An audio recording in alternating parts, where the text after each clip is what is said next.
दुख की घड़ी किसी की है तो 2 बार जरूर मिलो, किसी का स्वास्थ्य खराब है तो बोलो जम के, जरा जम के बोलो, 3 बार अवश्य मिलो। और जब माता पिता का अंत समय है, प्राण छूटने का समय आ गया है, लग रहा है कि अब इनका शरीर साथ नहीं दे रहा, इनको अब किसी की जरूरत नहीं, केवल दुआ की जरूरत है, और अब डॉक्टर ने भी हाथ छोड़ दिए हैं, तब माता पिता की सेवा में 24 घंटे लग जाओ। क्यों? उसका एक कारण शास्त्र कहता है, जो बुजुर्ग माता पिता प्राण त्यागते हैं और उनकी सेवा में जो लगा रहता है, जब जीवन की घड़ी बढ़ती चली जाती है, समय निकलते चले जाता है, और जब तुम बूढ़े हो गए तो तुम्हें किसी की जरूरत नहीं पड़ेगी, भगवान तुम्हारी खटिया के पास 24 घंटे मिलने वाला। अगर वो कथा में गया है और उसको कथा सुनना है, तो शरीर में कष्ट बहुत है तो वो कुर्सी ढूंढेगा, टेबल ढूंढेगा, नहीं मिलेगा तो ईंट ढूंढेगा, ईंट नहीं मिलेगी तो पत्थर ढूंढेगा, पत्थर नहीं मिलेगा तो कोई दीवार ढूंढेगा, दीवार नहीं मिलेगा तो कोई बैरिकेड ढूंढेगा, कहीं ना कहीं वो आसरा ढूंढ लेता है। जब उसके शरीर में कष्ट होता है और वो गया है, कथा सुनना है उसको, अपना जीवन संवारना है उसको, तो वो आसरा ढूंढ लेता है। उसी तरह शिव महापुराण की कथा कहती है, इस संसार सागर में हमारा जन्म हुआ है तो हम भी शिव की चौखट का एक आसरा ढूंढ लें, जिससे हमारा जीवन सार्थक हो सके, हमारा जीवन सार्थक हो सके, हम भी शिव की चौखट का एक आसरा ढूंढ लें। भगवान शंकर की शरणागति को ढूंढा जाए।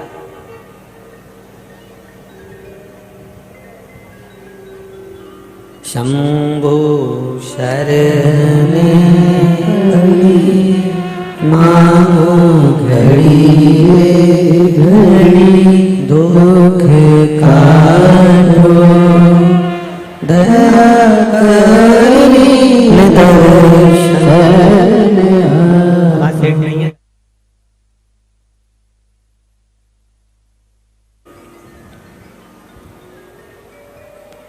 भगवान शिव की शरणागति का भाव प्रकट।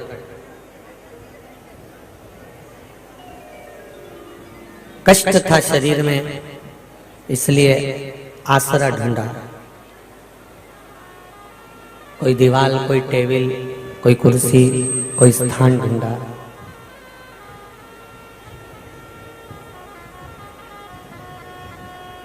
शरीर में कष्ट हुआ तो आसरा ढूंढा।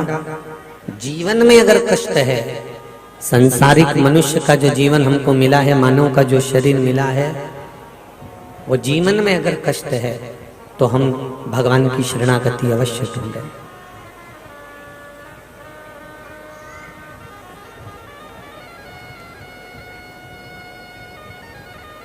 देखिए, एक नजर का दोष भीष्म पितामह को हो गया था। नजर का दोष किसको कहते हैं, जरा वो समझिएगा। ये दृष्टि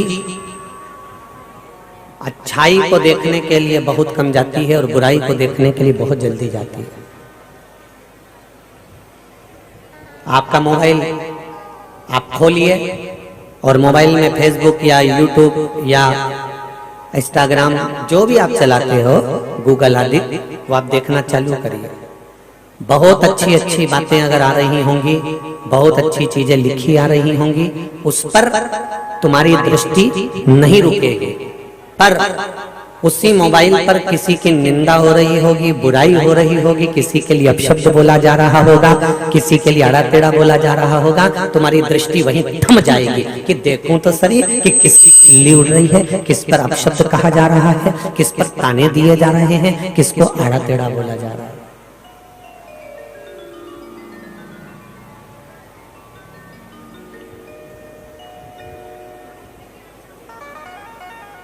ये दृष्टि का दोष है।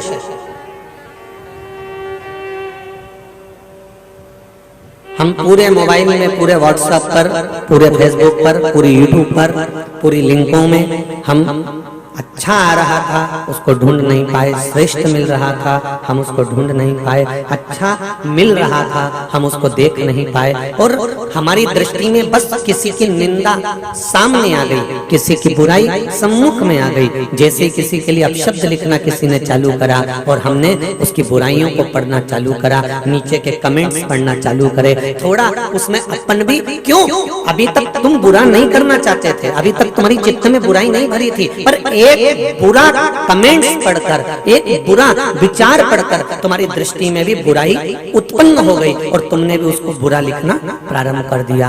कारण क्योंकि यह दृष्टि का दोष हो गया, ये दृष्टि का दोष है।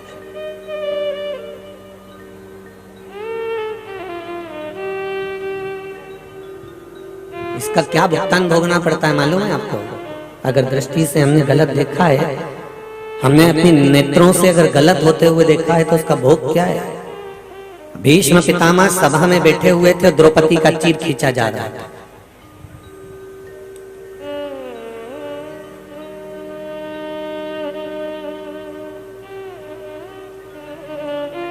भरी सभा में द्रौपदी के चीर को खींचा जा रहा है, भरी सभा में द्रौपदी का चीर खींचा जा रहा है, और जो घर का बुजुर्ग, घर का बड़ा, घर का बयो, घर का वृद्ध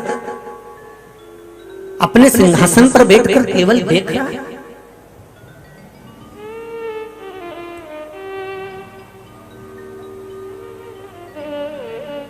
कितना भोगना पड़ा भीष्म पितामह को। भगवान कृष्ण की शरणागति में पड़कर भीष्म पितामह के नैनों में जल था और बाणों की सैया पर भीष्म पितामह पड़े हुए थे। केवल बाणों की सैया पर पितामह पड़े हुए हैं। 56 दिन तक भीष्म पितामह बाणों की सैया पर पड़े रहे और भगवान कृष्ण ने पूछा, पितामह क्या चाहते हो? पितामह कहते हैं अब मेरी मुक्ति प्रदान कर दीजिए। भगवान कहते हैं पितामह सुनो, जो तुम्हारी दृष्टि का दोष हुआ है, तुमने जो द्रौपदी को वस्त्रहीन होते हुए देखा है, ये दृष्टि का दोष तुम्हारे भीतर जो उत्पन्न हुआ है, जब तक उस कर्म का भोग पूरा नहीं भोग लोगे तब तक तुम ऊपर भी नहीं जा सकते, भले तुम्हारी स्वेच्छा मृत्यु क्यों ना हो, भले तुम्हारी स्वेच्छा मृत्यु क्यों ना हो, भले तुम्हारी मौत तुम्हारे हाथ में क्यों ना हो, भले तुम्हारी मृत्यु तुम्हारे हाथ में क्यों ना हो, पर जब तक तुम कर्म का भोग नहीं भोग लेते तब तक तुम नहीं जा सकते।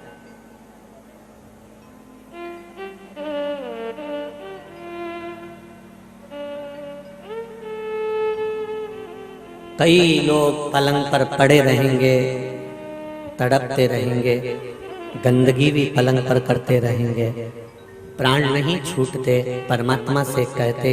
गीता भी सुना था, भजन भी सुना था,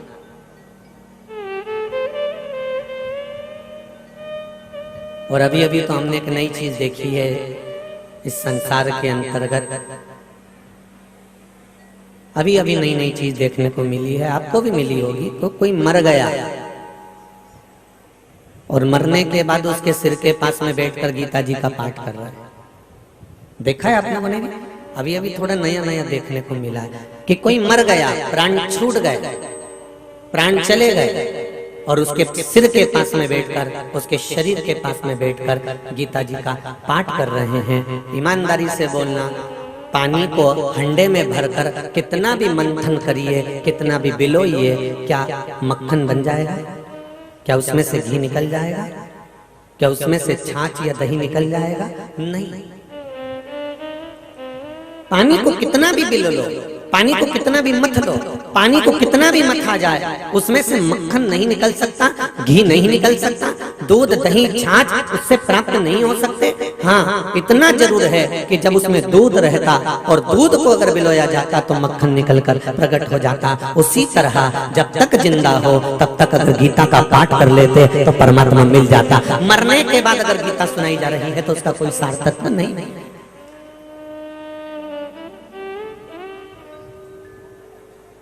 मरने के बाद अगर गीता सुनाई जा रही है तो उसका कोई सार्थत्व नहीं है। मरने के बाद अगर गीता का स्मरण कराया जा रहा है तो उसका कोई सार्थत्व नहीं है।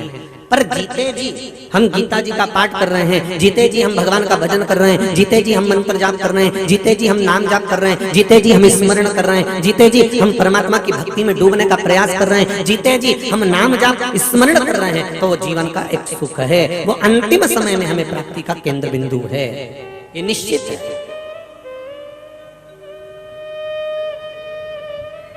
अंत समय प्रभु आना पड़ेगा, वचन दिया तो निभाना पड़ेगा, आए ना आए प्रभु कुटुंब कबीला, अंत समय प्रभु आना पड़ेगा।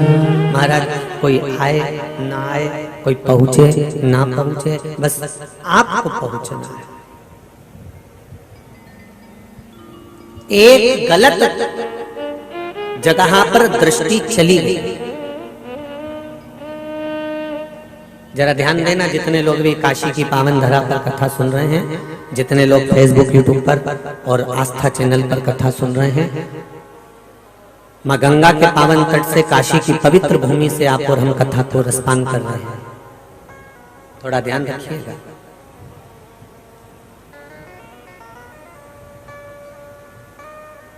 एक हाथ गलत जगह पर चले जाता है तो इस हाथ को भोगना पड़ता है।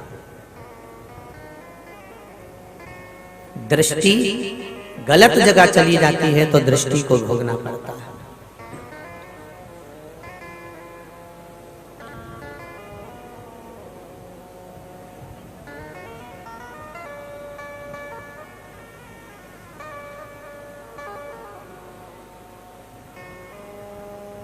नेत्रों ने पेड़ के ऊपर लगे हुए आमों को देखा, नेत्रों ने पेड़ के ऊपर लगे हुए फल को देखा, आम को देखा।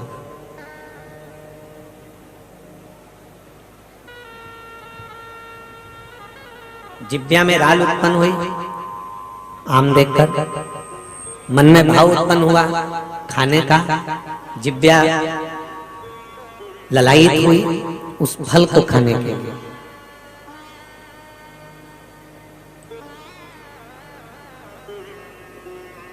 पैर चल कर गए उस फल को तोड़ने के लिए, चढ़ गए, हाथों ने तोड़ लिया, नीचे लेकर आए, जिब्या ने खा लिया, दांतों ने भक्षण कर लिया, पेट में उतर गया, माली ने देख लिया, पकड़ के खूब धोया, माली ने पकड़कर डंडे से पीठ को मारा। अब देखिए, पीठ को मारा गया, जिब्या को स्वाद मिला, हाथ ने तोड़ा, पांव चलकर गया, जिन नेत्रों ने फल को देखा था रोना उन्हीं को पड़ा, ये निश्चित है, रोना उन्हीं को पड़ा। फिर कल वाला स्मरण करेंगे, मत बुरे कर्म कर बंदे वरना पछताएगा, भगवान की आंखों से तू बच नहीं पाएगा, तू बच नहीं पाएगा। अरे ओ ज्ञानी मत करना दानी, तेरे कर्म का फल भी तू ही पाएगा, जैसा किया तूने तेरे आगे आएगा। मत बुरे कर्म कर बंदे वरना पछताएगा, भगवान की आंखों से तू बच नहीं पाएगा, तू बच नहीं पाएगा। जैसा कर्म जो कर रहा है उसको भोगना।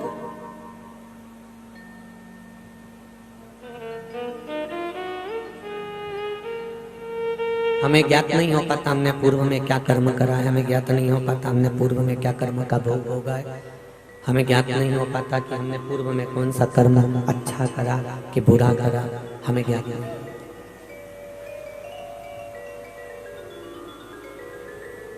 हम अच्छा कर्म करें कि बुरा कर्म करें हमें स्मरण नहीं है। पर एक दृष्टि भी अगर गलत जगह पर चली जाती है, एक दृष्टि भी गलत और पहुंच जाती है। भीष्म पितामह की दृष्टि गलत जगह चली गई थी। श्रीमन नारायण नारायण नारायण, श्रीमन नारायण नारायण नारायण, श्रीमन नारायण नारायण नारायण, श्रीमन नारायण नारायण नारायण, श्रीमन नारायण नारायण नारायण, श्रीमन नारायण नारायण नारायण, श्रीमन नारायण नारायण नारायण, श्रीमन नारायण नारायण नारायण, श्रीमन नारायण नारायण नारायण, ब्रह्मा नारायण विष्णु नारायण, ब्रह्मा नारायण विष्णु नारायण, ब्रह्मा नारायण विष्णु नारायण,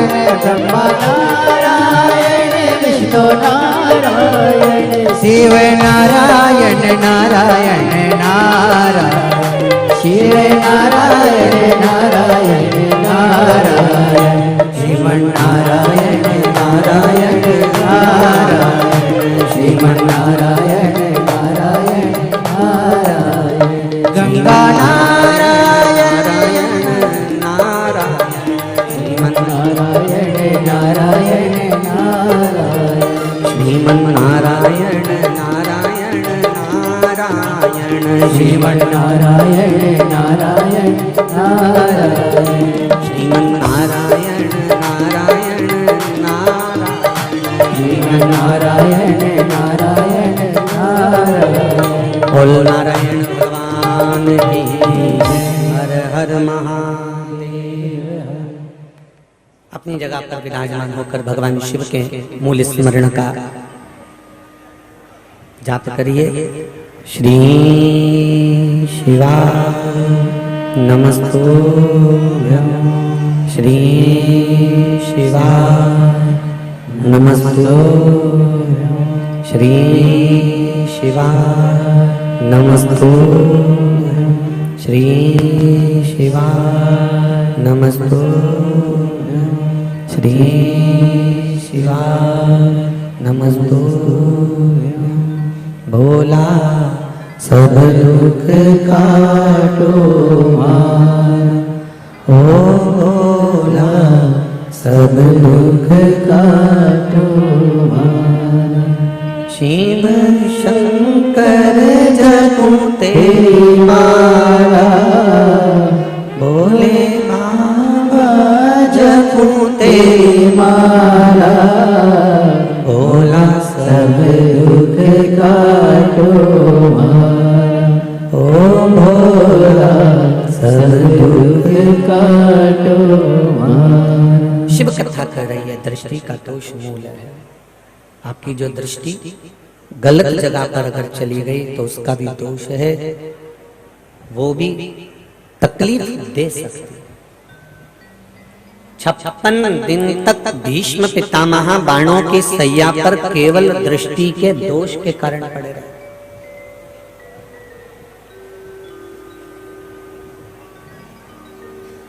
केवल दृष्टि का दोष इतना प्रबल था कि 56 दिन तक भीष्म पितामह बाणों की सैया पर पड़े रहे।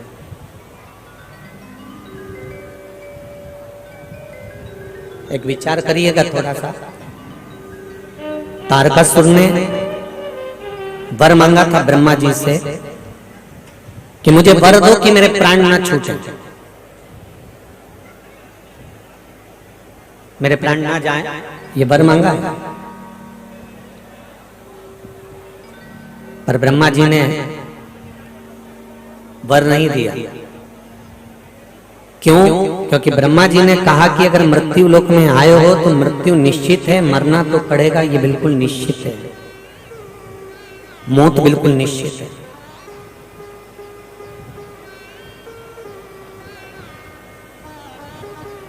तो मुझे वर दो, अगर मैं मरूं तो भगवान शंकर के पुत्र के द्वारा मरूं। अगर मेरे प्राण जा ही रहे हैं तो मैं भगवान शंकर के पुत्र के द्वारा, उनके बेटे के द्वारा मरूं। आप जरा विचार करिएगा, तारकासुर असुर था, राक्षस था, राक्षस प्रवृत्ति का था, राक्षस कुल में पैदा हुआ था और राक्षस प्रवृत्ति उसकी थी, तो भी उसने मांगा क्या? अगर मेरी मृत्यु आए तो शंकर भगवान के पुत्र के द्वारा।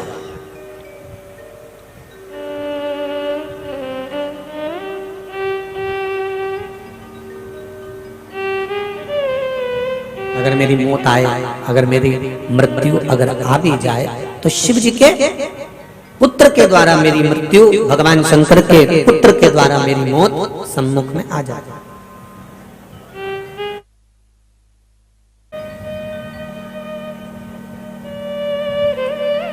और ये मृत्यु अगर सामने आ भी गई है, ये मृत्यु अगर सम्मुख में आ भी गई है,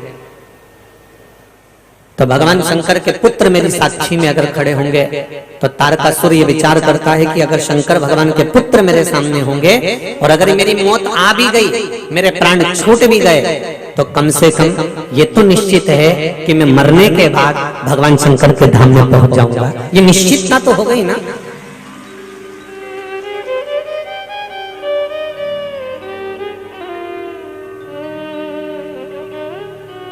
ये उसकी एक निश्चितता तो उसने कर ली ना कि मेरे अगर प्राण छूटे भी और मेरे प्राण गए भी तो मैं भगवान शिव के धाम पहुंच जाऊंगा। ये शिव महापुराण की कथा कह रहे हैं।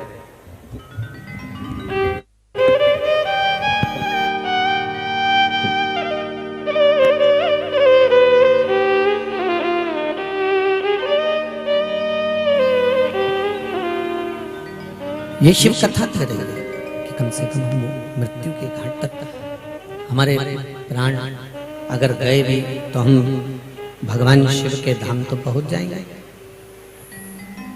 भगवान शंकर की चौखट तक तो पहुंच जाएंगे।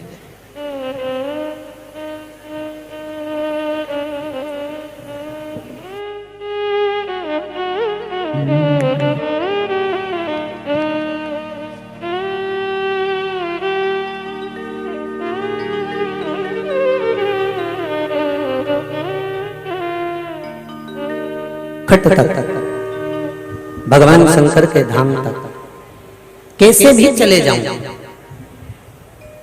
जाऊंगा तो सही, कैसे भी पहुंचूंगा तो सही। तारकासुर ने ये विचार करा कि मरना तो है, मृत्यु तो निश्चित है। संसार में ऐसा कोई नहीं जन्मा जो नहीं जाएगा। कोई 100 पूरे कर कर जाएगा तो कोई 100 के नीचे ही चले जाएगा और कोई 100 से ऊपर भी होकर जाएगा, पर जाना सभी को है। पर भय मृत्यु से है। शिव महापुराण की कथा कर रही है जितना भय मृत्यु से है, शिव पुराण कथा कहती है उतना भय हमारे पाप से हमें होना चाहिए कि हम पाप कर्म कर कर ना जाए, कोई पुण्य कर कर चले जाए।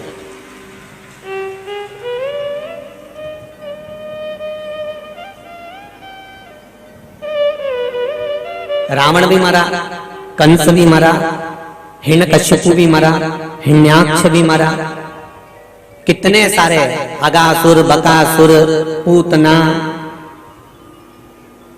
ताड़का, कितने कितने कितने असुर हुए, सब मरे, सबके प्राण गए, कोई नहीं बच पाया, सब चले गए।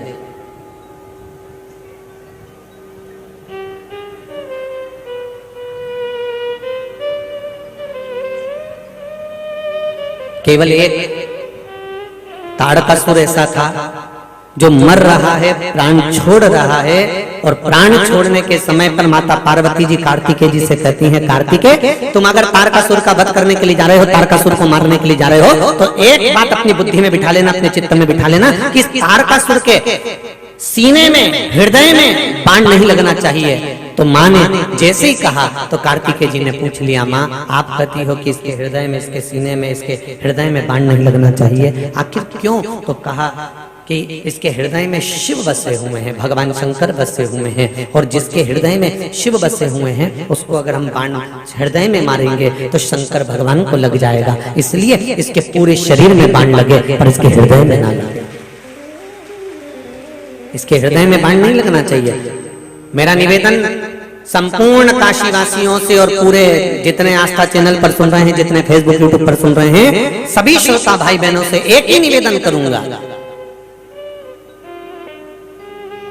शिव के भक्त को, शंकर के उपासक को, शिव भक्ति में डूबी हुई किसी नारी को, शंकर की उपासना में लगा हुआ कोई सांसारिक साधारण सा जीव को, जो भगवान की भक्ति में डूबा हुआ है, जो भगवान के भजन में डूबा हुआ है, जो भगवान के स्मरण में डूबा हुआ है, जो भगवान के मंत्र जाप में डूबा हुआ है, जिसके हृदय में कोई कपट, कोई छल, कोई छिद्र, कोई बेईमानी, कोई चित्त है ही नहीं, वो केवल एक ही चीज जानता है कि मैं भगवान की भक्ति करता हूँ। शिव महापुराण की कथा कर रही है, ऐसे शिव के भक्त को, ऐसे भगवान शंकर की आराधना करने वाले को, शंकर के मंदिर में जाकर एक लोटा जल चढ़ाने वाले को, एक शिव भक्ति में डूबने वाले को कभी कष्ट मत देना। क्यों?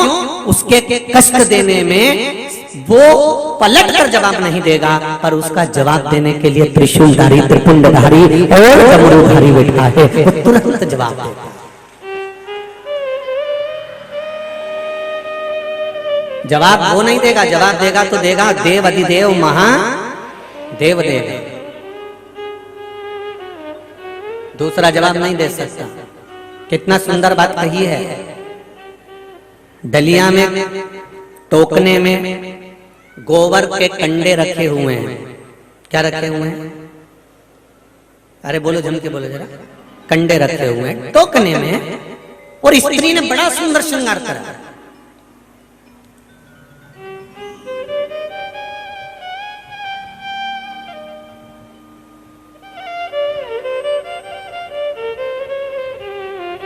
सुबह सुबह तुम अच्छे कार्य के लिए जा रहे हो, सुबह सुबह तुम शुभ कार्य के लिए जा रहे हो, और कोई डलिया में, टोकने में भरे हुए कंडों को लेकर, कंडे लेकर तुम्हारे सामने से निकल जाता है।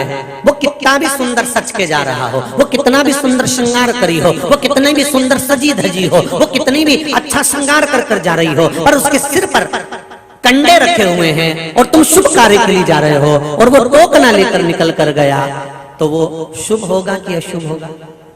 अरे जम के बोलो जरा। अशुभ होता है ना। और एक जिसने श्रृंगार ही नहीं करा, स्नान भी नहीं करा, मुंडा भी नहीं धोया, न काजल लगाया, न मांग का कोई भाव उसमें उत्पन्न हुआ, बस केवल वो सौभाग्यवती नारी, वो आनंद देने वाली नारी, वो नित्य सुंदरता में परिपूर्ण होने वाली, एक अखंड सौभाग्य रखने वाली नारी, जिसके मांग में सिंदूर, हाथ में चूड़ा है, भले उसने श्रृंगार करा ना करा, और एक लोटा जल या एक तांबे का हंडा, स्टील का हंडा, मट्टी का हंडा माथे पर पानी का भरकर तुम्हारे सामने से निकल गए, तो वो शुभ होगा कि नहीं होगा? वो शुभ है,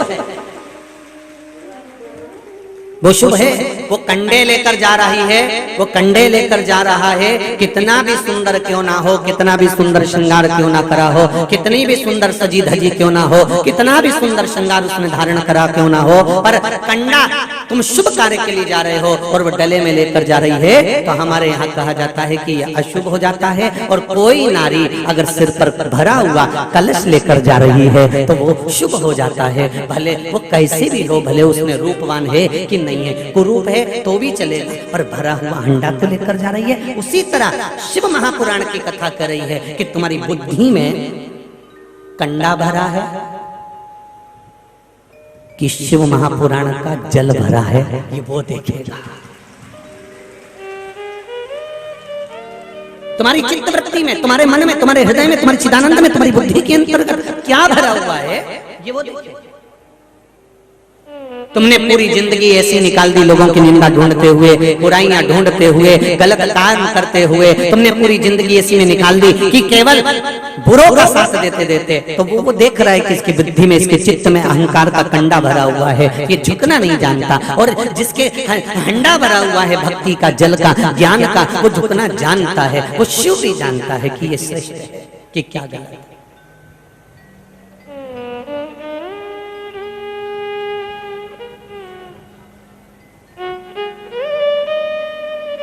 विचार करना जरा, भीष्म पितामह ने केवल द्रौपदी को भरी सभा में चीर खींचते हुए देख लिया था तो 56 दिन तक बाणों की सैया पर पड़े रहना पड़ा था। बाणों की सैया पर पड़े रहे 56 दिन।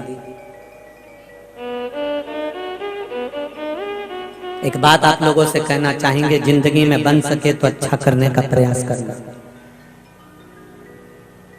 कोई अगर गलत लिख रहा है, गलत देख रहा है, गलत कह रहा है, तो उस जगह पर आपको एक शब्द अच्छाई का जरूर लिख देना चाहिए कि तुम ये गलत कर रहे हो, तुम्हारी ये गलत सोच, गलत वृत्ति। महाभारत किस किसने देखी है टीवी पर? जरा हाथ उठाओ, सबने देखी है? रखिए, बहुत सुंदर। पूरी महाभारत को आप देखिएगा और द्रौपदी के चीरहरण को देखिएगा। माता द्रौपदी के चीरहरण का जो चरित्र दिखाया गया, उसमें भरी सभा में सब कोई बैठे हुए थे, सारे सभासद उस सभा के अंतर्गत बैठे हुए थे। भीष्म पितामह उस सभा में बैठे हुए थे, पर भीष्म पितामह ने भी एक शब्द नहीं कहा। द्रौपदी सबसे पहले बिलखती बिलखती रोती हुई अपने काका ससुर के सामने गई और जाकर कहती है कि तुम मेरे काका ससुर हो, मेरे आज वस्त्र खींचा जा रहा है। काका ससुर कहते हैं मेरी आंखें नहीं है। गांधारी से कहा तुम मेरी काकी सास हो, तुम तो बोलो। तो कहती है मेरे नेत्रों पर पट्टी बंधी हुई है। वही गांधारी जब अपने बेटे को लोहे का बनाना था तो आंख की पट्टी खोल लेती है, और बहू पराई अगर वस्त्रहीन हो रही है तो पट्टी नहीं खोल पाई। वही गांधारी अपने बेटे को अगर लोहे का बनाना था तो पट्टी खोल दी, और वहां द्रौपदी अगर वस्त्रहीन हो रही है तो पट्टी नहीं खोल पाई। अब द्रौपदी रोती रोती भीष्म पितामह के पास गई। पितामह तुम हमारे घर के बुजुर्ग हो, तुम बड़े हो, तुम तो बोलो। और पितामह कहते मैंने दुर्योधन के घर का अन्न खाया है, मैं कैसे बोल सकता हूं? मैंने दुर्योधन के घर का अन्न खाया, मैं कैसे बोल सकता हूं?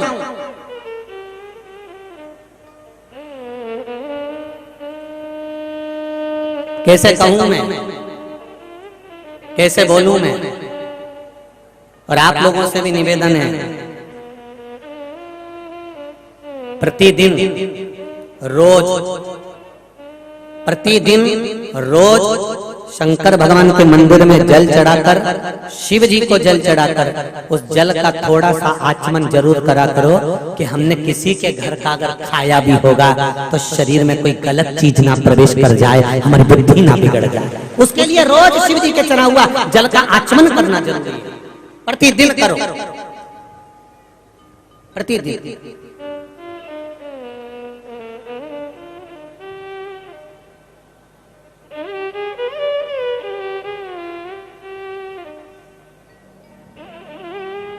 क्यों? क्योंकि इतनी बड़ी सभा में भीष्म पितामह बैठे तो भी द्रौपदी का साथ नहीं दे पाए। इसलिए शास्त्र कहता है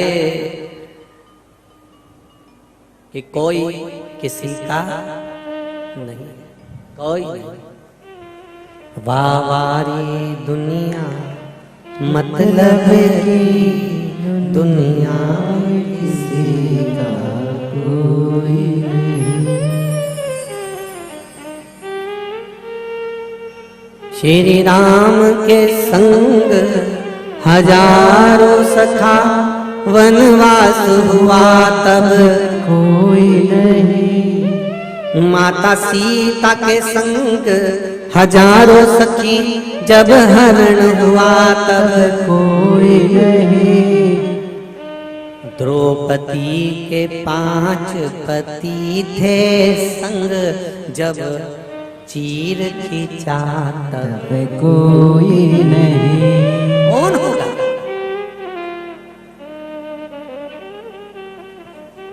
और जाने दो तो तुम इस बात से और समझ लेना कि अभी कोरोना महामारी आई थी, बीमार व्यक्ति हॉस्पिटल में वेंटिलेटर पर पड़ा रहा, आईसीयू में पड़ा रहा, और घर के लोग घर में पड़े रहे। उस वेंटिलेटर पर डॉक्टर अपना काम कर रहा था, सिस्टर अपना काम कर रही थी, नर्स अपना काम कर रही थी, और इन सबसे ज्यादा अगर कोई काम कर रहा था तो वो आपका एक लोटा जल शिव का भजन कर रहा था। डॉक्टर दवाई दे सकते थे, सिस्टर दवाई दे सकती थी, आप पैसे लगा सकते थे, आप रुपया खर्च कर सकते थे, पर अंतिम समय में अगर कोई साथ दे रहा था तो आपका किया गया पुण्य सत्कर्म जो आपने पहले बोया था वो काट लिया। कई ऐसे थे जिनके दमे शुगर बीपी सब था, उसके बाद भी बचकर आ गए, और कई ऐसे थे जो जवान की जवान 40 साल 33 साल 42 साल हॉस्पिटल गए और मालूम पड़े निपट गए। क्या साथ दिया? तो कहा केवल तुम्हारा करा गया सत्कर्म तुम्हारे साथ दिया, पुण्य तुम्हारा साथ दिया, भजन तुम्हारा साथ दिया, उस पुण्य ने तुमको बचा कर लेकर वापस आ गया। वो तुम्हारा पुण्य सत्कर्म भजन वो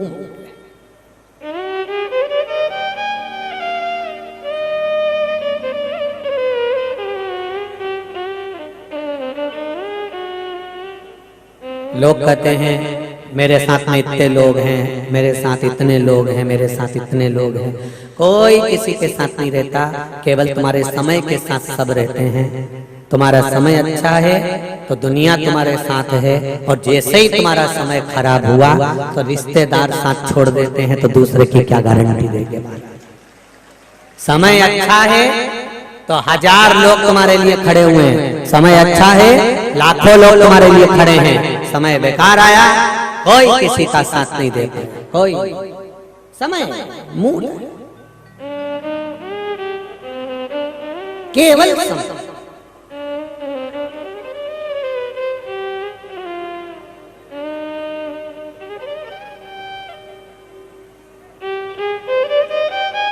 सब अपने नियम से चलते हैं। संसार में जितने जीव जंतु हैं सब अपने नियम से चलते हैं। पपीहा स्वाति का पानी पीता है, पपीहा स्वाति नक्षत्र का जल पीता है। पपीहा अगर उसको स्वाति नक्षत्र का जल नहीं मिला, स्वाति का पानी नहीं मिला, तो वो प्राण त्याग देता है, पर स्वाति नक्षत्र की बूंद के बिना नहीं रह पाता। स्वाति नक्षत्र के जल के बिना पपीहा नहीं रह सकता, वो भले मर जाए। शेर शिकार करता है तब खाता है, भूखा मर जाता है पर घास खाता है कभी? अरे बोलो जम के बोलो जरा। नहीं, भले भूखा मर जाएगा पर घास नहीं खाएगा, खाएगा तो शिकार कर कर खाएगा। हंस क्या चुगता है? मोती। हंस क्या चुगता है? बोलो बोलो जम के बोलो जरा। मोती चुगता है। भूखा मर जाएगा पर गलत पदार्थ को हंस नहीं खाएगा, चुगेगा तो मोती ही चुगेगा। केवल एक मनुष्य ऐसा है, इसका कोई भरोसा नहीं है, यह कब क्या खा जाए। केवल एक मनुष्य ऐसा है, ये मानव का जो शरीर है इसका कोई भरोसा नहीं। शेर अपने नियम पर जी रहा है कि शिकार कर कर खाऊंगा, भूखा रह जाऊंगा पर घास नहीं खाऊंगा। हंस मोती चुगता है, भले मर जाऊंगा पर आड़ा टेढ़ा नहीं खाऊंगा। पपीहा स्वाति नक्षत्र की बूंद मिलेगी तो पीऊंगा, नहीं तो मर जाऊंगा। कितना प्रण इन जीव जंतुओं का है, केवल प्रण नहीं है तो मनुष्य का नहीं है।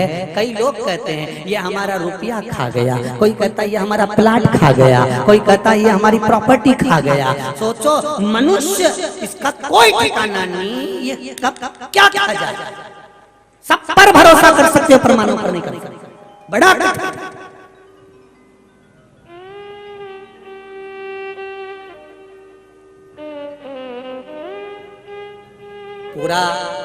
पूरा इतिहास उठाकर देखिए साहब, पूरा इतिहास उठाकर देखिएगा, सारे इतिहास में आपको मिलेगा कि कोई दूसरा वो एक किताब में लिखा हुआ था, एक अंग्रेज से पूछा गया कि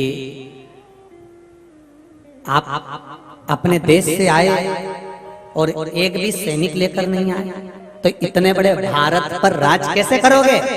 अंग्रेज से पूछा गया आप विदेश से आए और एक भी सैनिक लेकर नहीं आए, इतने बड़े भारत पर राज्य कैसे करोगे? उस अंग्रेज ने कहा, हमें राज्य करने के लिए चिंता मत करो, हम एक दोगले को ढूंढ लेंगे और उस दोगले से हम ढेर सारे दोगले ढूंढ लेंगे, उन दोगलों की सेना तैयार कर हम आक्रमण कर राज्य करेंगे। भारत पर राज्य करना इतना सरल नहीं था। जिस भारत की भूमि पर सोने की चिड़िया का आनंद था, केवल दोगलों ने साथ देना प्रारंभ कर दिया और पूरे राष्ट्र को, पूरे भारत को कब्जे में दे दिया। केवल कोई दूसरे की सामर्थ्यता नहीं है। फिर निवेदन करूंगा, आपके ऊपर आपका कंट्रोल होना चाहिए, इस चित्त पर, इस मन पर, इस वृत्ति पर शिव भजन का कंट्रोल होना चाहिए, भगवान की भक्ति का कंट्रोल होना चाहिए। कोई ने अगर आपको अपशब्द कहा, कोई ने पलट कर कुछ बात बोली, किसी ने आड़ा टेढ़ा बोला, 24 समय बड़ा बच्चा। कई लोग कहते हैं हमारे माता पिता बड़े बेकार हैं, कोई कहता है हमारे माता पिता ऐसे हैं, पक्षपात करते हैं, हमारे माता पिता के साथ हमें नहीं रहना, हमें तो अलग होना है, अब भी अलग होना है। रोज अपने माता पिता के पास जाकर कहते हैं मुझे अलग कर दो, अलग कर दो, अलग कर दो। प्रतिदिन कहते हैं, वो भेद करते हैं, वो अपशब्द कहते हैं, ताने देते हैं, आड़ा टेढ़ा बोलते हैं। बोले केला खाया है? अरे बोलो तो सही, केला देखा है, खाया है? केले का जो छिलका होता है उसको उतार कर फेंक दो और केले को कितने भी अच्छे डब्बे में बंद कर कर, कागज में लपेट कर, थैली में बंद कर कर रख दो, केला अच्छा रह जाएगा क्या? अरे बोलो, जम के बोलो रे। नहीं, उसी तरह घर की बहू और बेटे केले की तरह हैं और उस पर छिलका मेरे माता पिता हैं जो हर पल से बचा कर रखते हैं।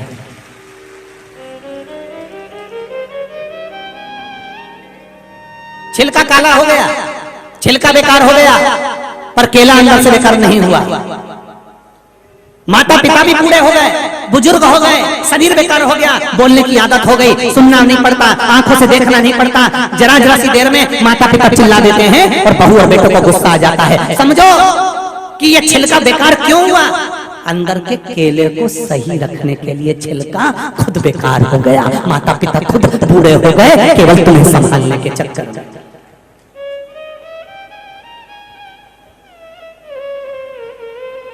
केवल तुम्हें संभालने के चक्कर में माता पिता बूढ़े हो गए, छिलका बेकार हो गया, छिलका खराब हो गया। कोई केले से पूछे तो सही छिलके से कि तू क्यों खराब हो गया? छिलका कहता है मुझे भंडार गृह में दबा कर रखा था इसलिए कि मैं अंदर के जितने जीव हैं इनको पका सकूं, पर छिलका कहता है मैं जब तक हूं काला पड़ जाऊंगा, बेकार हो जाऊंगा। जिंदा है माता पिता जब तक अपने बच्चों को आंच नहीं आने देते, और जब माता पिता चले जाते हैं तब गति क्या होती है, ये तो वही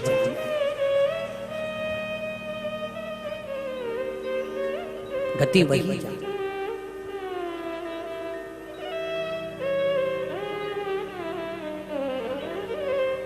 देखो,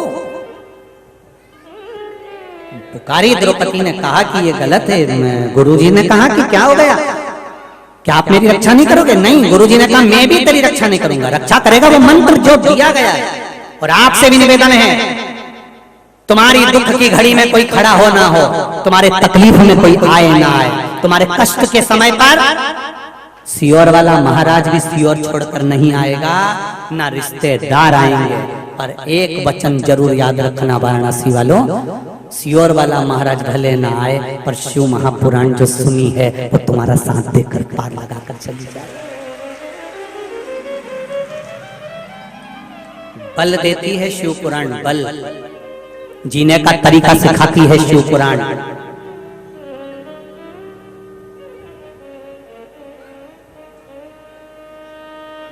जीने का तरीका सिखाती है शिव पुराण, बल प्रदान करती है शिव पुराण। जब दुख की घड़ी आए, थोड़ी देर के लिए मोबाइल चालू करना और शिव पुराण निकाल लेना, और शिव पुराण निकालकर कोई सी भी शिव पुराण निकालकर आधा घंटा के लिए सुन लेना कि में अभी आधा घंटा कथा सुनते, उसमें कुछ ना कुछ निकलेगा जरूर और तुम्हारा मार्ग निश्चित होगा। ये निश्चित था। कल कथा में कहा था वक्ता वही होता है जो श्रोता का वक्त बदल दे। अगर आपने दिल से शिव महापुराण की कथा सुनी है, ये इतने सारे ये पत्रों का जो ढेर लगा हुआ है, यहाँ पर इतने पत्र, यहाँ ये पत्रों का ढेर लगा हुआ है, ये आपका वक्त बदला है। कुछ कथा में सुनने के बाद आपने एक लोटा जल चढ़ाया है, एक बेलपत्र चढ़ाई है, एक जरा सा बेलपत्र, एक चावल का दाना चढ़ाया है, जो आपने शिव जी को दिया, वो शिव जी ने आपको दिया। ये पत्र बता रहा है।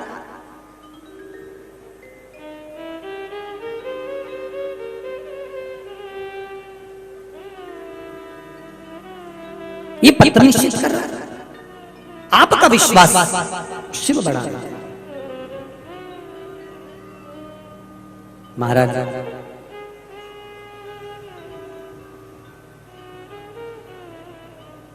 तीन चीजें अपने जीवन में उतार कर रखना, बुरे वक्त में 2 बार जरूर मिलो। कभी भी वक्त बदल सकता है उसका। ठिठोली नहीं करना है, उस पर हंसना नहीं है।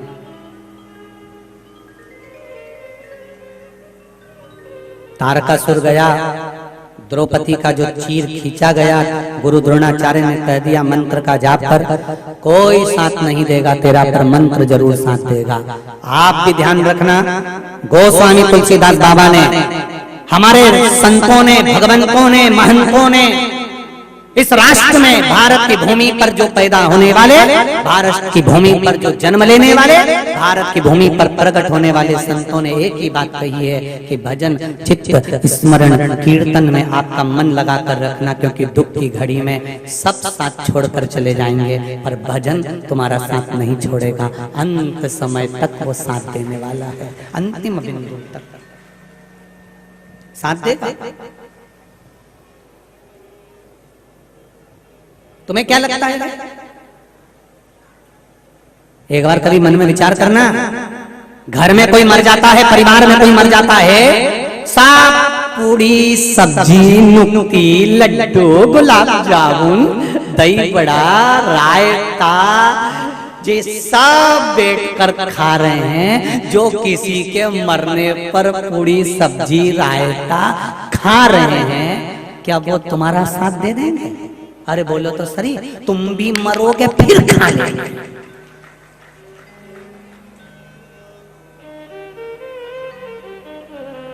किसी के मरने पर जब पूरी सब्जी नुक्ती रायता खा रहे, वो तुम्हारा साथ नहीं देंगे, बस साथ वही देगा जिसने तुम्हारा भले नहीं खाया, परंतु तुमने शिव महापुराण की कथा में बैठकर उसका नाम गाया, साथ वो देगा।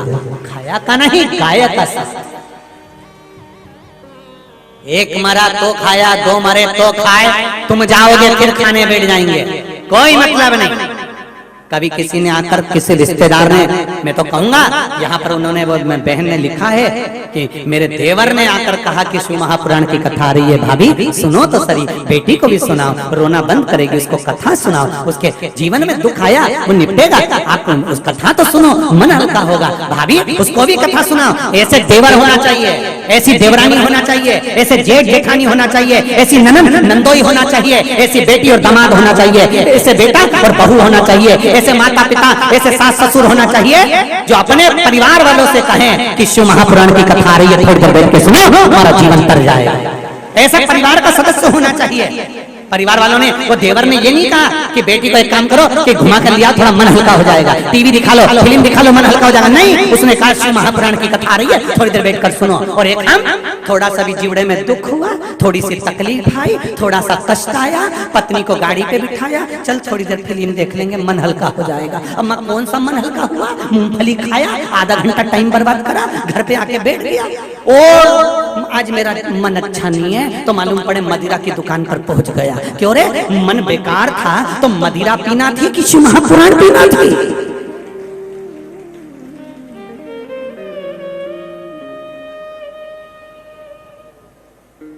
जब मन अच्छा नहीं है, चित्त अच्छा नहीं है, सब दूर से हार चुके हो, सारी सारी दुनिया से नाता तोड़ चुके हो, कोई साथ नहीं दे रहा, विनती कर कर कर थक गए, तब सब दूर से हार गए। जैसे उस माँ ने लिखा, मेरा बेटा बार बार एग्जाम दे रहा था, 1-2 नंबर से दे रहा था, तब आखिरी में शिव के चरणों को पकड़ा, फिर शंकर के चरणों को पकड़ा, शिव की स्तुति करी, शंकर का भजन करा। सब दूर से जब हार जाओ, तब अंत में मेरे विश्वनाथ के पास आ जाओ और उसके चरणों में बैठ जाओ, निश्चित सुख मिलेगा।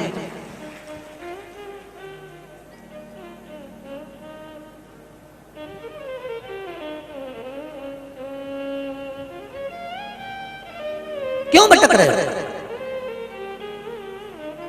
कितनी दूर दूर से आए हो, गुजरात, राजस्थान, आंध्र प्रदेश, तमिलनाडु, कलकत्ता, कजन ना जाने कहां कहां, बिहार, महाराष्ट्र, मध्य प्रदेश, ना जाने कहां कहां से आए हो। ढेरों की संख्या में अपार जन समुदाय के रूप में, टेंट वाले के पास में टेंट भी इतना नहीं, धूप में छाता लगा। मैं कैमरे वालों से भी कहूंगा, आस्था चैनल वालों जरा इनका भी दर्शन कराना, कि धूप में छाता लगा लगा कर बैठे हुए हैं, जहां तहां कहीं जहां जगह मिल जा रही है वहां पर बैठे हुए हो। ये श्रद्धा, ये विश्वास कहां से लेकर आओगे मेरे विश्वनाथ के प्रति, जरा विचार करिए। ये विश्वास है आपका शिव के प्रति, शंकर के प्रति, मेरे ओघड़ी के प्रति, ये विश्वास। और मैं भी विश्वास से, इस व्यास पीठ पर विश्वास रखकर हम भी कह सकते हैं कि तुमने जितना भरोसा शिव महापुराण पर करा है, ये मेरा विश्वास कहता है कि शंकर भगवान भी झोली भरने में कमी नहीं रखेंगे, वो देखा जरूर। आप आए हो अपना घर छोड़कर, आप आए हो अपना द्वार छोड़कर, आप आए हो अपना परिवार छोड़कर, आप आए हो अपनी दहली छोड़कर। काशी वाले भी ध्यान लगाकर सुने, आप अपना अपना घर छोड़कर, द्वार छोड़कर, दुकान छोड़कर शंकर भगवान के चरणों में आकर खड़े हुए हो, तो तुम्हारी दुख की घड़ी में भी मेरा देव अधिदेव महादेव वहीं पर खड़ा मिलेगा, वहीं मिलेगा। ये विश्वास है तुम्हारा, ये भरोसा।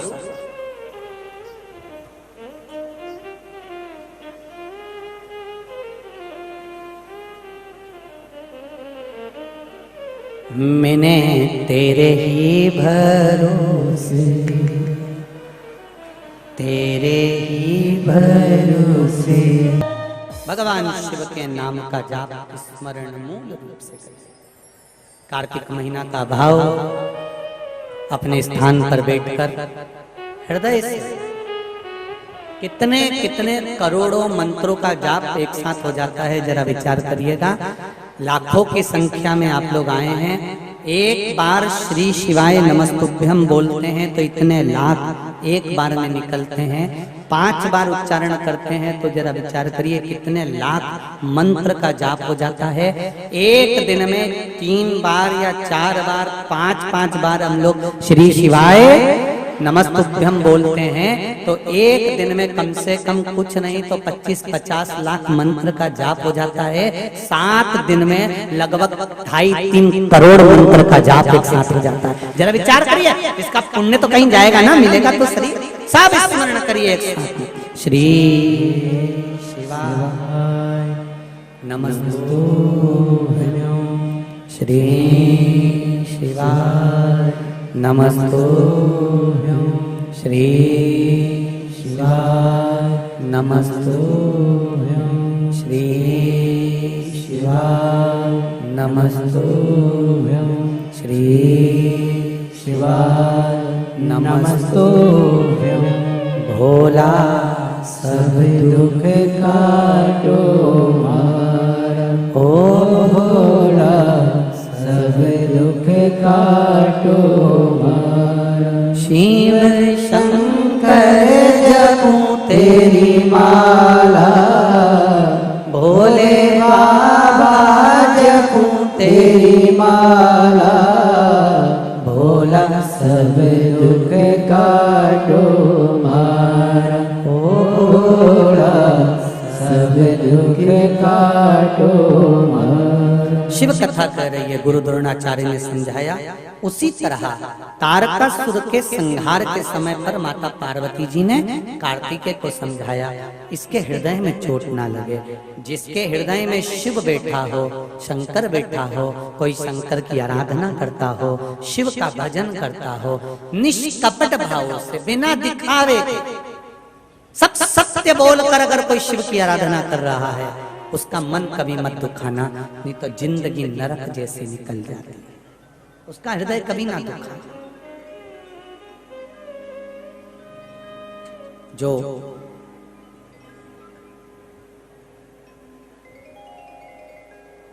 भगवान की भक्ति में लगा हुआ है, उसका हृदय कभी ना दुखाया है।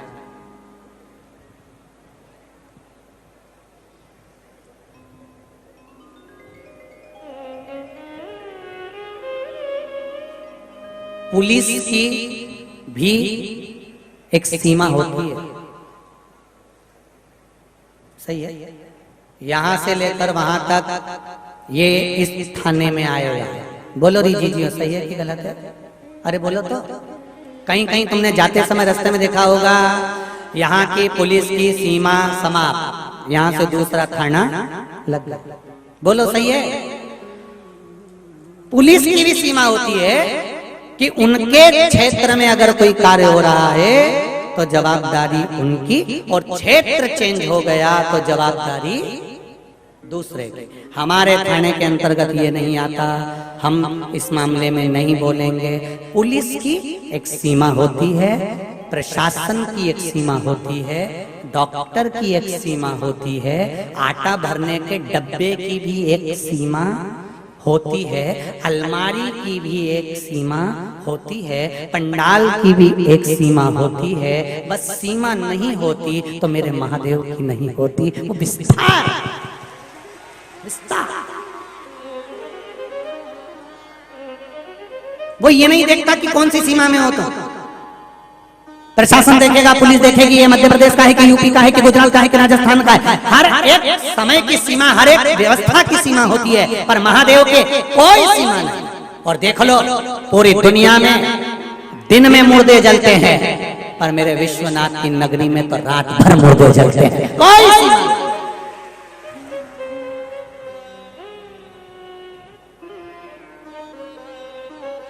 परम रसिक आदरणीय सत्तू महाराज जी यहाँ पधारे थे, सत्तू बाबा। तो सत्तू बाबा से हम जब दर्शन के लिए विश्वनाथ बाबा का दर्शन कराया, सत्तू बाबा ने बड़े आनंद के साथ, चतुर्वेदी जी भी साथ में थे, तो बड़े आनंद से झांसी वाले चतुर्वेदी जी और बाबा जी बड़े आनंद के साथ दर्शन कराए। तो सतुआ बाबा ने जब कहा, सतुआ बाबा जब बोले, हमने तो उनको रोज का कहा, सतु बाबा से निवेदन भी करा कि आप प्रतिदिन कथा में आया करो, अच्छा लगता है, संतों के आने से मन की आनंदता रहती है, पर उनकी भी व्यवस्था रहती है, व्यस्तता रहती है, इसलिए आना नहीं होता। तो उन्होंने जब दर्शन कराए, तो दर्शन कर कर जब सतुआ बाबा के आश्रम पर पहुंचे तो वहां देखा तो मुर्दे, तो कह रहे थे गुरुजी यहाँ पर तो दिन में भी केसरी जी और रात में भी ये विश्वनाथ की धरा है, पिता की कोई सीमा नहीं, सारे इलाके की सीमा होती है, ये हमारे सीमा में है, हम उस सीमा का आदमी को नहीं बोलेंगे, हम उस सीमा में नहीं जाएंगे। हर जगह की सीमा होती है, पर मेरे महादेव की कोई सीमा नहीं। कोई कहते हैं इन देवता का भजन करो लक्ष्मी आएगी, इन देवी का भजन करो लक्ष्मी आएगी, कोई के इन देवता को भज लो ऐसा होगा, तुम्हारे ये बेकार चल रहा है, ये ग्रह बेकार चल रहा है, इस देवता को भज लो जो अच्छा होगा। शिव महापुराण की कथा कहती है सारे देवता महादेव में भरे पड़े, सारे देव एक देव में भरे, सारे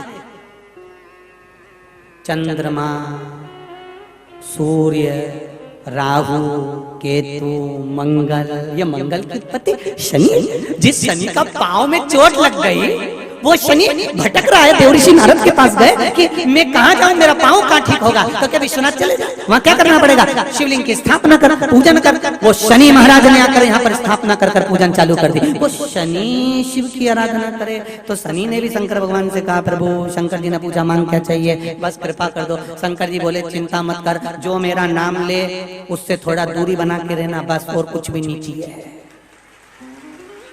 ये किसकी इज्जत है? या कोई सीमा नहीं, कोई सीमा नहीं।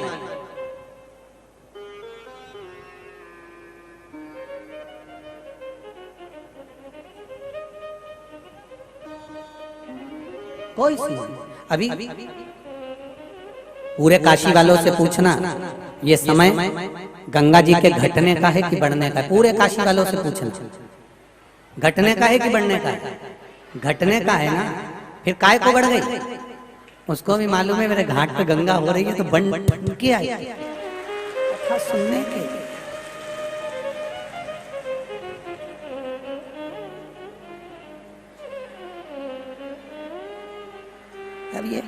अब अभी तो घटने का समय हो रहा, वो कह रही नीरे मैं भी कान खोल के बात मेरी सुन ले रे पिया, मैं तो काशी नगरी जाऊं। अब वो भी सुनने के लिए हृदय धारण कर कर चित्तानंद कर कर पहुंच, जहाँ घटने का समय में बढ़ गई, सब चक्कर में पड़े। और आपसे भी निवेदन है, रात्रि को यहाँ विश्राम नहीं करना, अपने अपने जहां मौका मिल जाए वहां जाके सो दादा।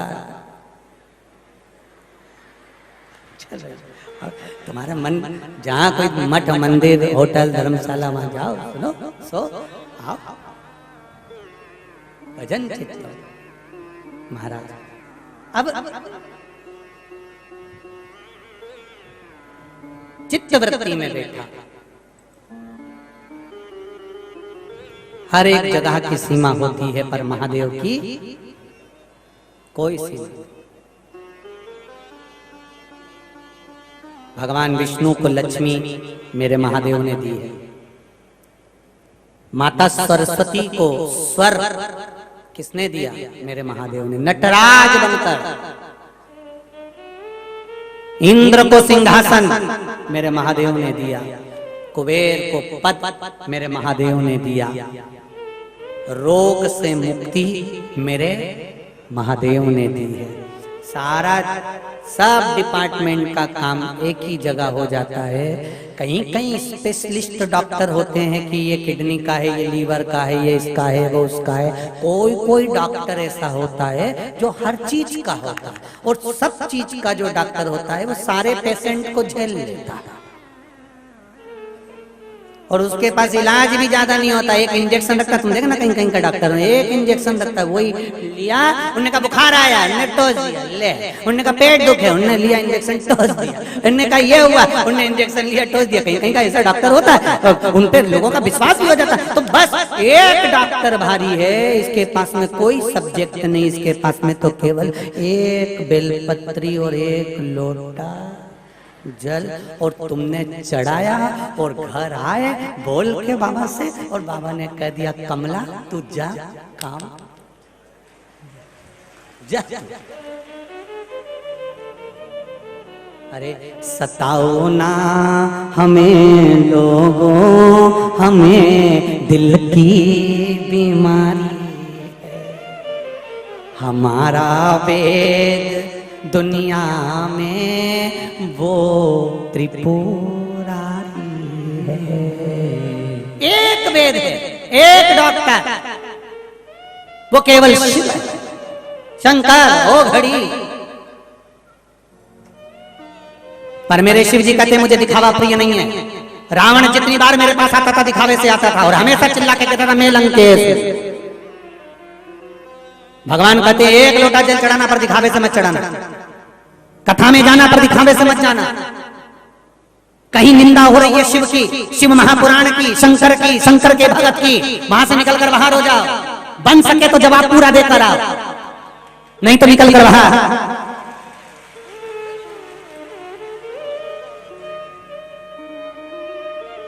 श्रेष्ठता का वचन, कोई जवाब। शिव कथा कह रहे, तारकासुर मरा, उसके 3 पुत्र थे, तारकाक्ष, विदुम्माली, कमलाक्ष की। इन तीनों ने भगवान ब्रह्मा जी से वर मांगा कि हमारे मौत ना हो, हमारे प्राण ना छूटे। ब्रह्मा जी ने कहा देखो भाई तुम्हारे पिताजी भी मरे हैं, मरना तो पड़ेगा, मृत्यु लोक में आए हो, और ये वो लोक है जिसका नाम है मृत्यु लोक। मृत्यु लोक का मतलब होता है कि मृत्यु तो आएगी।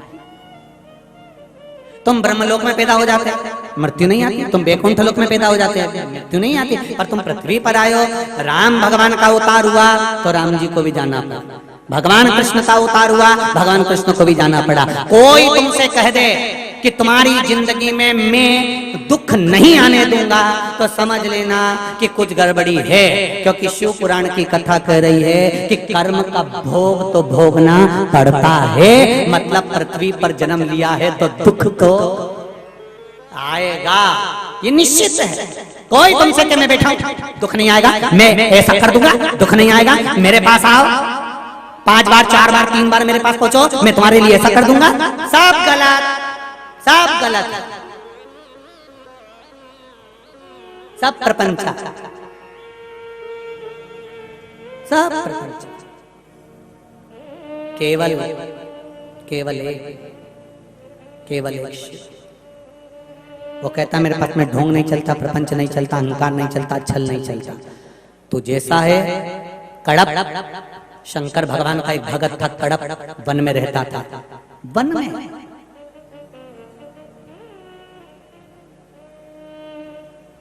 उसने कहीं सुन लिया था कि शिव जी को भोग लगाना चाहिए, जल चढ़ाना चाहिए। मुंह में पानी भर के ले जाता था, हाथ में मांस ले जाता था, शंकर भगवान पर चढ़ा किया जाता था। पंडित जी ने देखा कि यहाँ पर मांस ही मांस पड़ा है, पंडित जी ने पिंजरा लगा दिया शिवलिंग के ऊपर, शिवलिंग पर पिंजरा लगाया, पिंजरे की एक टांग टूट गई, शंकर भगवान के शिवलिंग पे लग गई, शिवलिंग पे लगी, शिवलिंग में से रक्त बहने लगा। आज कड़प पाया और कड़प ने देखा कि आज भगवान शंकर के शिवलिंग में से रक्त बह रहा है। उसको लगा, मुझे लगता है कि शंकर भगवान की आंख में लग गया, आंख फूट गई। अब उसको कैसे मालूम कि शंकर जी की आंख फूट गई, उसमें से रक्त निकल रहा है। कड़प राक्षस था, डाकू था, एक वन में रहने वाला था, वो कभी नहीं जानता था पूजन पाठ। शिवलिंग में से रक्त बह रहा था। कड़प ने कहा मैंने सुना है कटी हुई वस्तु पर वही चीज वापस लगा दी जाए तो वो ठीक हो जाती है। कड़प ने त्रिशूल से अपनी आंख निकाली, निकालकर शिवलिंग पे लगा दी, शंकर भगवान प्रकट हो गए। उसने ये नहीं देखा मेरे देवादिदेव महादेव ने किसने भोग काय का लगाया था, मुंह में पानी भरकर थूक कर गया था, वो भगवान ने नहीं देखा। भगवान तो ये देखता है कि मेरा भगत मुझे रिझा कैसा, उसके मन में पाप तो नहीं है। नहीं तो मालूम पड़े इत्र कान में लगाया, कुर्ता कपड़ा 1 नंबर पहन कर आया, वस्त्र आभूषण धारण करे और मालूम पड़े भीतर से कपट भरा हुआ है, तो क्या मतलब। ऊंच निवास नीच कर तूती, देख न सकही पराई विभूति। कई ऐसे होते हैं, पदवी बढ़ गई, औदा बढ़ गया, खूब जोरदार वस्त्राभूषण धारण कर लिए और मालूम पड़े दिन भर लोगों के लिए अपशब्द बोलते रहे, 24 घंटा गलतियां निकालते रहे। कुछ दुनिया में ऐसे भी होते। शंकर जी कहते वो मेरा कभी नहीं हो सकता जो छल और कपट में जी रहा, बेईमानी और पंच में जी रहा।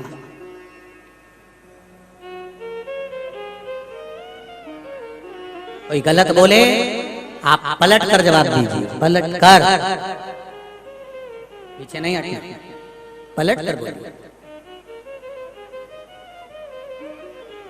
कब तक सुनेंगे हमारे देवादिदेव महादेव के लिए, कब तक सुनेंगे क्या होता है शंकर जी पे जल चढ़ाने से। मत चढ़ाओ, कौन ने कहा तुम जल चढ़ाओ, हमारा मन करता हम चढ़ाते, तुम्हें कौन कहा।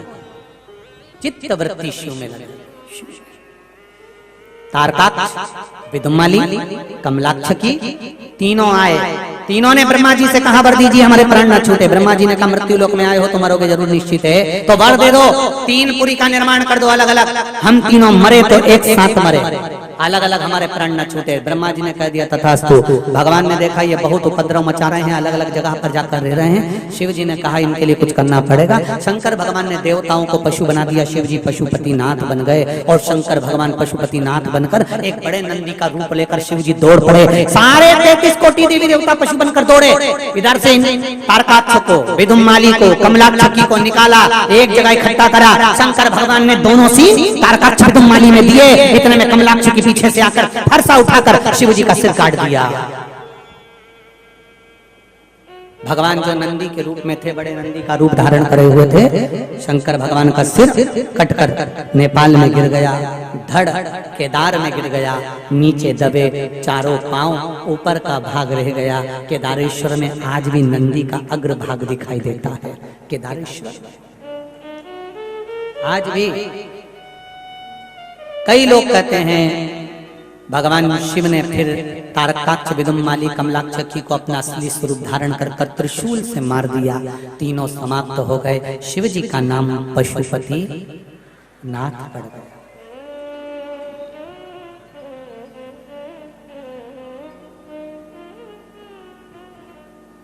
पशुपति नाथ कितने किस्मत वाले हैं ना वाराणसी के लोग, काशी के लोग। ये सारे काशी वासियों को मेरी ओर से दंडवत प्रणाम करता हूँ, बड़े किस्मत वाले। आपके विश्वनाथ की नगरी में, आपके विश्वनाथ के पास में ही विश्वनाथ विराज रहे हैं, वहीं पास में काशी स्वयं पशुपतिनाथ भी विराज रहे हैं। ये पवित्र भूमि है मेरे विश्वनाथ की। विश्वनाथ ने सोचा, मेरे शंभू ने सोचा कोई पशुपति जा पाएगा, नेपाल जा पाएगा कि ना जा पाएगा, तो मेरे विश्वनाथ ने कहा मेरे पास में ही पशुपतिनाथ को भी लेकर आ जाओ और पशुपतिनाथ को विराजमान कर। कितना भाग्य करें आप लोगों ने दर्शन। जो लोग यहाँ रहते होंगे, विश्वनाथ जाते होंगे, तो पशुपतिनाथ भी साइड में बने हुए हैं, दर्शन है पशुपतिनाथ मंदिर का, वहां दर्शन। कितनी कृपा शिव की, कितनी उदारता भोलेनाथ जी की। सनातन धर्म को आनंदित करने के लिए, हमारे हृदय की कामना को पूर्ण करने के लिए भगवान शंकर ने कहा सुनो ब्रह्मदेव, मेरा पशुपति अवतार हुआ है। यह पशुपति अवतार, पशुपति अस्त्र और पशुपति व्रत। आप लोगों ने राम कथा में सुना होगा, कृष्ण कथा में सुना होगा कि पाशुपात्य अस्त्र को चलाया गया। उसी तरह पशुपति व्रत भी। कई लोग इसको कहते हैं ये तो व्रत हमने बस इनके मुंह से सुना है, प्रदीप मिश्रा जी के, ये व्रत पहले कहाँ गया था, कहाँ था। तो शिव महापुराण भी तो पहले थी, क्यों नहीं पढ़ी, क्यों स्मरण नहीं कर। पशुपति व्रत की महत्वता शिव महापुराण में, पशुपति अस्त्र की महत्वता, पाशुपत्य अस्त्र की महत्वता शिव महापुराण में है। और उसका स्मरण करिए। पशुपति व्रत करने वाले को बस इतना ध्यान करना है, 5 व्रत होते हैं। कितने व्रत होते हैं? 5 सोमवार के व्रत होते हैं। पहला व्रत जब करो, सुबह के समय जो थाली पंचामृत आदि भगवान की पूजन के लिए लेकर जाइए, उस थाली को वापस लेकर आओ, रख दो। वही थाली शाम को कितने दिए? 6 दिए उसमें रखना है, मीठा का प्रसाद रखना है। भगवान को पूजन करने शाम के समय जाना है, भगवान को पूजन करो।